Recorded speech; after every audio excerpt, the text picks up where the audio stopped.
Hi, welcome to Book Break. Today I'll be sharing with you Chapter 1 of The Scarecrow and His Servant by Philip Pullman. It's geared toward ages 8 and up. If you like fantasy, especially The Wizard of Oz, you're going to love this book. So, let's get started with Chapter 1, Lightning. One day, old Mr. Pandolfo, who hadn't been feeling at all well, decided that it was time to make a scarecrow.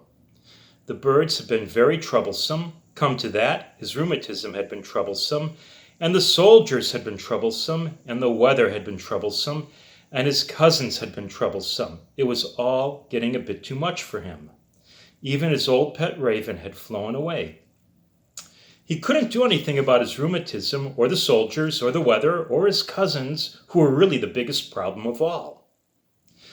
There was a whole family of them, the Buffalonis, and they wanted to get hold of his land and divert all the springs and streams and drain all the wells and put up factories to make weed killer and rat poison and insecticide. All those troubles were too big for old Mr. Pandolfo, but he thought he could do something about the birds at least. So he put together a fine-looking scarecrow with a big solid turnip for a head and a sturdy broomstick for a backbone. And he dressed him in his old tweed suit and stuffed him tightly with straw. Then he tucked a short letter inside him, wrapped in oilskin for safety, to show where he belonged. "There you are," he said. "Now you remember what your job is, and remember where you belong. Be courteous, and be brave, and be honorable, and be kind, and the best of bloomin' luck to you." He stuck the scarecrow into the middle of the wheat field and went home to lie down because he wasn't feeling well at all. That night, another farmer came along and stole the scarecrow, being too lazy to make one himself. And the next night, someone else came along and stole him again. So little by little, the scarecrow moved away from the place where he was made. And he got more and more tattered and torn, and finally he didn't look nearly as smart as he had been when Mr. Pandolfo put him together. He stood in the middle of a muddy field, and he stayed there. But one night there was a thunderstorm. It was a very violent one, and everyone in the district shivered and trembled and jumped as the thunder went off like cannon fire and the lightning lashed down like whips. The scarecrow stood there in the wind and the rain, taking no notice. And so he might have stayed, but then came one of those 1-in-a-million chances. It's like winning the lottery. All his molecules and atoms and elementary particles and whatnot were lined up in exactly the right way to switch on when the lightning struck him, which it did at 2 a.m, fizzing its way through his turnip and down his broomstick and into the mud. The scarecrow blinked with surprise and looked all around. There wasn't much to see except a field of mud, and not much light to see it by except the flashes of lightning. Still, there wasn't a bird in sight. "Excellent," said the scarecrow. On the same night, a small boy named Jack happened to be shivering and sheltering in a barn not far away. The thunder was so loud that it woke him up from his sleep. At first he thought it was cannon fire, and he sat up terrified with his eyes wide open. He could think of nothing worse than soldiers and guns. If it weren't for the soldiers, he'd still have a family and a home and a bed to sleep in. But as he sat there with his heart thumping, he heard the downpour of rain on the roof and realized that the bang had only been thunder and not gunfire. He gave a sigh of relief and lay down again, shivering and sneezing and turning over and over in the hay, trying to get warm until finally he fell asleep. By the morning, the storm had cleared away, and the sky was bright, cold blue. Jack woke up again feeling colder than ever and hungry too. But he knew how to look for food, and before long he'd gathered up some grains of wheat and a couple of turnip tops and a limp carrot. He sat down in the doorway of the barn in the light to eat them. Could be worse, he thought to himself. He ate very slowly to make it last, and then he just sat there getting warm in the sun. Someone would come along soon to chase him away, but for the moment he was safe. Then he heard a voice calling from across the fields. Jack was curious, so he stood up and shaded his eyes to look. The shouting came from somewhere in the field beyond the road, and since he had nothing else to do, he stood up and walked along toward it.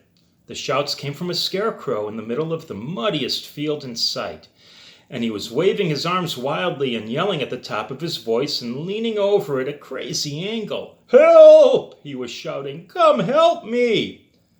"I think I'm going mad," said Jack to himself. "Still, look at that poor old thing. I'll go help him anyway. He looks madder than I feel." So he stepped onto the muddy field and struggled out to the middle where the scarecrow was waiting. To tell the truth, Jack felt a little nervous because it isn't every day you find a scarecrow talking to you. "Now tell me, young man," said the scarecrow as soon as Jack was close enough to hear, "are there any birds around? Any crows, for example? I can't see behind me. Are they hiding?" The scarecrow's head was made of a great knobby turnip with a broad crack for a mouth and a long thin sprout for a nose and two bright little stones for eyes.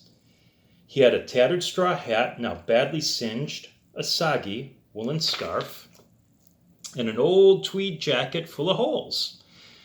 And his rake-handle arms had gloves stuffed with straw on the ends of them. One glove was leather, the other wool. He also had a pair of threadbare trousers, but since he only had one leg, the empty trouser leg trailed down beside him. Everything was the color of mud. Jack scratched his head and looked around. "No," said Jack, "no crows anywhere, no birds at all." "Well, that's a good job done," said the scarecrow. "Now I want to move on, but I need another leg. If you go find me a leg, I shall be very obliged. Just like this one, only the opposite," he added, lifting his trouser leg to show a stout stick set firmly in the earth. "All right," said Jack, "I can do that." So he set off toward the wood at the edge of the field and clambered through the undergrowth looking for the right sort of stick. He found one before long and took it back to the scarecrow. "Let me see," said the scarecrow. "Hold it up beside me, that's it. Now slide it up inside the leg of my trousers." The end of the stick was broken and splintered, and it wasn't easy to push up the soggy, muddy trouser leg. But Jack finally got it all the way up, and then he jumped because he felt a twitch in his hand. He let go, and the new leg swung itself down beside the other. But as soon as the scarecrow tried to move, the new foot became stuck just like the first one. The harder he struggled, the deeper he sank. Finally, he stopped and looked at Jack. It was astonishing how much expression he could manage with just his gash mouth and stone eyes. "Young man," he said, "I have a proposition to make. Here you are, an honest and willing youth. Here I am, a scarecrow of enterprise and talent. What would you say if I offered you the position of my personal servant?" "What would my duties be?" said Jack. "To accompany me throughout the world, to fetch and carry, to wash, cook, and attend to my needs. In return, I have nothing to offer but excitement and glory. We might sometimes go hungry, but we shall never want for adventure. Well, my boy, what do you say?" "I'll do it," said Jack. "I've got nothing else to do, so I might as well have a job. And thank you, Mr. Scarecrow, I'll take it." The scarecrow extended his hand, and Jack shook it warmly. "Your first job is to get me out of this mud," said the scarecrow. So Jack heaved the scarecrow's two legs out of the mud and carried him to the road. He hardly weighed anything at all. "Which way shall we go?" said Jack. They looked both ways. In one direction there was a forest, and in the other there was a line of hills. There was no one in sight. "That way," said the scarecrow, pointing to the hills. So they set off with the sun on their backs and the green hills ahead. There's a picture. Now, in a farmhouse not far behind them A lawyer was explaining something to a farmer. The lawyer said, "I specialize in finding things for my employers. They are the distinguished and highly respectful Buffalini Corporation of Bella Fontana." The farmer gasped. He was a stout-faced, red-faced idle character, and he was afraid of this lean and silky lawyer who was dressed entirely in black. "Oh, the Buffalonis, yes, indeed. What can I do to help?" said the farmer. "Anything, just name it." "It's a small matter," said the lawyer, "but one of sentimental importance to my clients. It concerns a scarecrow. It was made by a distant cousin of the chairman of the corporation, and it seems to have vanished from its place of origin. My client is very warm-hearted and very family-minded, and he would like to restore the scarecrow to its original home in memory of his dear cousin who made it." The lawyer looked through some papers, and the farmer ran his fingers through the inside of his shirt collar and gulped. "Well, he said faintly, "One might almost think that scarecrows had the power of movement," said the lawyer. "This fellow has been wandering. I've traced him through several farm fields, and now I discover that he has made his way to yours." I think I know the scarecrow," said the farmer. I bought him from someone else who didn't need him anymore." "Oh, good. May we go and see him?"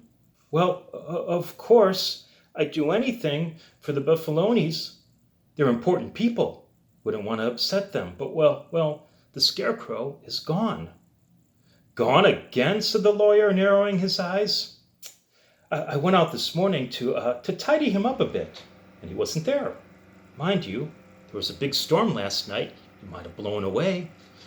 "Oh dear, this is very unfortunate. My client will be very disappointed. I think I can say that his degree of disappointment will be considerable," said the lawyer. The farmer was quaking with alarm. If I ever hear anything about the scarecrow," he said, "anything at all, I'll report it to you at once." "I think that would be very wise," said the lawyer. "Here's my card. Now show me the field from which the scarecrow had vanished." And that's the end of Chapter 1, The Scarecrow and His Servant. It's a great read. Check it out. And if you have any questions, feel free to reach out to us at youthservices@olpl.org. Thank you so much. You take care, and we'll see you next time.